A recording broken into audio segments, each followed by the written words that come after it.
Hello everybody, my name is Al. Welcome back to the series where we're solving Codeforces problems. In Python, we're doing the A to OJ ladder, and in this episode, we're going to be solving problem 149A called business trip. Very easy problem. Let's see how to solve this. So let's read through this problem as always. I'm going to go for this highlighted color. So this problem is called business trip. What a joy. Petya's parents went on a business trip for the whole year. Oh my god. And the playful kid is left all by himself. Very sad. Petya got absolutely happy. Okay, sure, buddy. He jumped on the bed and threw pillows all day long until today Petya opened the cupboard and found a scary note there.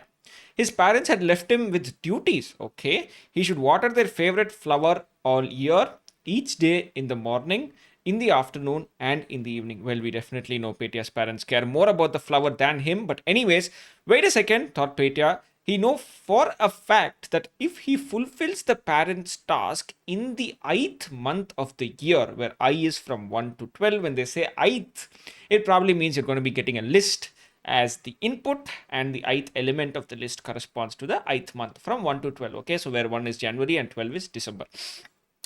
Okay, so as I was saying, ith month of the year, then the flower would grow by ai centimeters. So what he's saying is, in the ith month, if he waters the flower, it will grow by a of I centimeters. And if he doesn't water the flower in the ith month, then the flower won't grow at all that month. Okay, so Petya also knows that try as he might, his parents won't believe that he has been watering the flower if it grows strictly less than k centimeters. So what they're saying is the flower has to grow by at least k centimeters by the end of the year.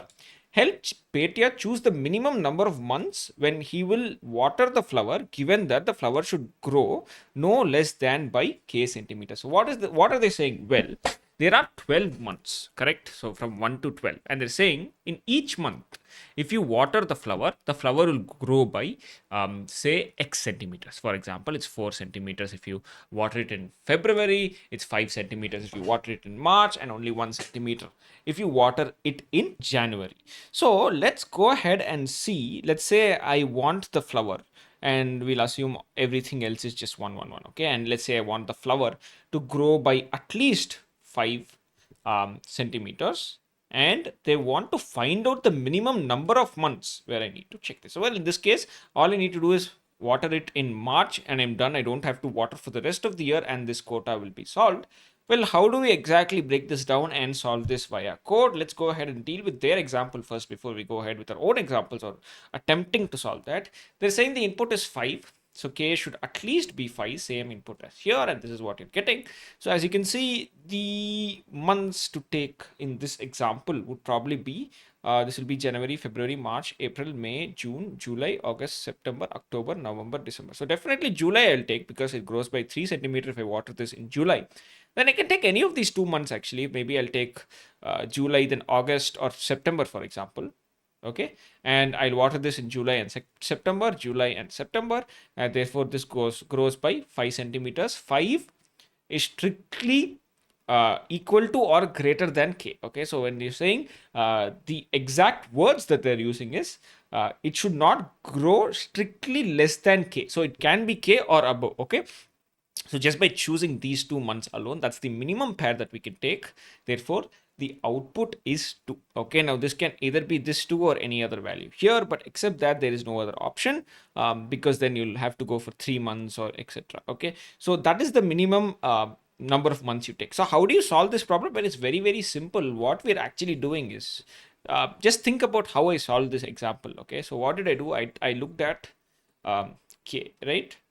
Correct. So I will probably, maybe I'll zoom this into so that you guys can see. We'll work with the same example and try to give my thought process into solving this problem, right? So k is something that we know. What did I first look for? I looked for the highest centimeter month, so that'll be 3, correct? Then what I did internally, I subtracted that value from my k, so I'll get 2. Then I knew, okay, I have 2 more, so I'm going to pick any of these 2 months. Then I do, so this value minus 2 again, which gives me 0. So any value that is either 0 or less than 0, it's okay. Therefore, I go ahead and close this condition right here, and I get to the conclusion that the answer is 2.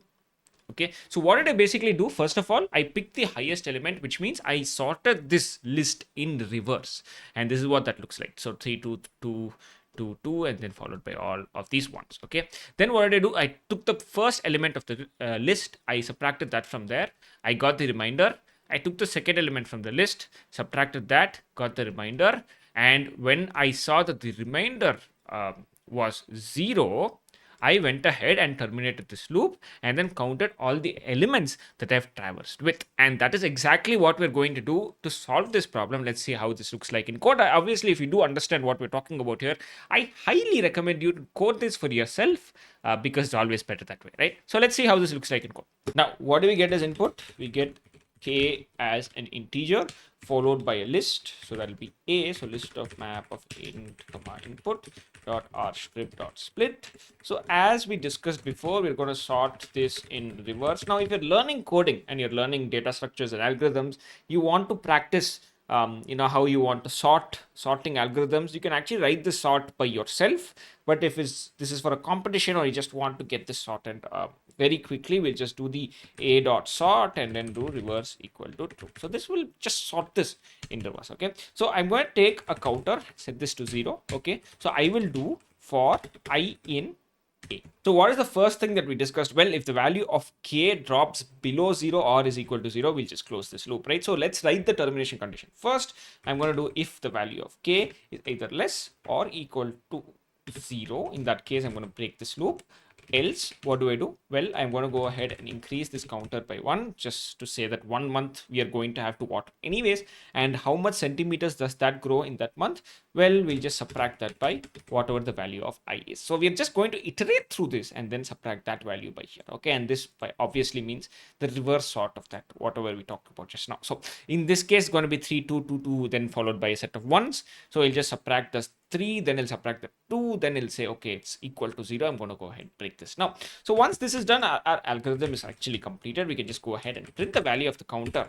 I'll run this. You can see all the test cases have passed. Well, not really. Let's go back to the question because there's one other case. What if even after watering for all 12 months, the value of k is still something that's not satisfied? In that case, we are actually supposed to print -1 because that's what is mentioned in the question. For example, it says here, right? So print the minimum number of months, right? If the flower can't grow at all in a year, so all 12 months combined k's value is still not equal to or lesser than 0, we're going to be printing 1. So rather than just printing counter, we'll actually put this under, and if the value of k is still not k is either greater than 0, right? In that case, we're going to just go ahead and print -1. Else we just print the value of counter. Now obviously these test cases will go through, but when you're dealing with in-depth test cases, you'll just submit. And as you can see that this solution has been accepted. So this is a very quick solution to the problem 149A known as business trip. Thank you so much for watching this video. If this video helped you, hit that like button. If you guys have any questions, any alternate approaches, feel free to let them know down in the comments so that I can try my best at answering them, or the people of the community can just go and see what alternate solutions look like. I'll see you in another video. Thank you so much for watching.